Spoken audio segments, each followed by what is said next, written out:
पुण्यातल्या वाघोलीमध्ये महिला cricket premier league स्पर्धेचं आयोजन करण्यात आलेलं आहे। महिला क्रिकेट प्रीमियर लीगचं पहिल्यांदाच आयोजन करण्यात आलंय। या क्रिकेट स्पर्धेमध्ये 52 संघांनी आपला सहभाग नोंदवलाय। 625हून जास्त महिलांनी यात सहभाग घेतलाय। मंत्री जयकुमार गोरे, चंद्रशेखर बावनकुळे, जयकुमार रावल आणि इतर मान्यवरांच्या हस्ते या भव्य अशा स्पर्धेचा उद्घाटन सोहळा पार पडलाय।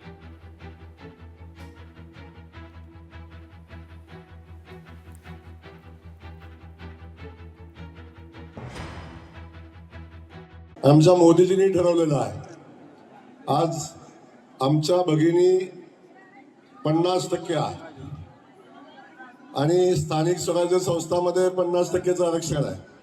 पण आजपर्यंत विधानसभेमध्ये आणि लोकसभेमध्ये आमच्या भगिनींना स्थान नव्हतं, महिलांचं आरक्षण नव्हतं। मोदीजींच्यासाठी एकदा जोरदार टाळ्या वाजवा।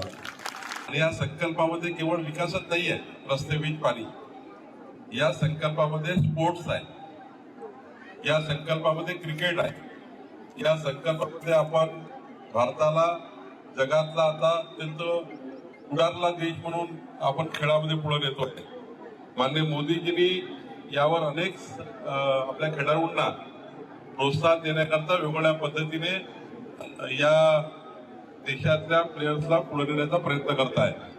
देवेंद्रजी सुद्धा स्पोर्ट या विषयावर अत्यंत आग्रही आहे। साऱ्या क्षेत्रामध्ये विकास होणार आहे आणि क्रीडामध्ये सुद्धा फार मोठा विकास होणार आहे। पुढच्या काळामध्ये कॉमनवेल्थ गेम्स असतील, एशियन गेम्स असतील किंवा ऑलिम्पिकमध्ये असतील, भारताचा सिंहाचा वाटा असेल आणि त्याच्यामध्ये महाराष्ट्र नंबर 1 असेल। लोकशाही मराठी ऐका, पहा, जागरूक रहा।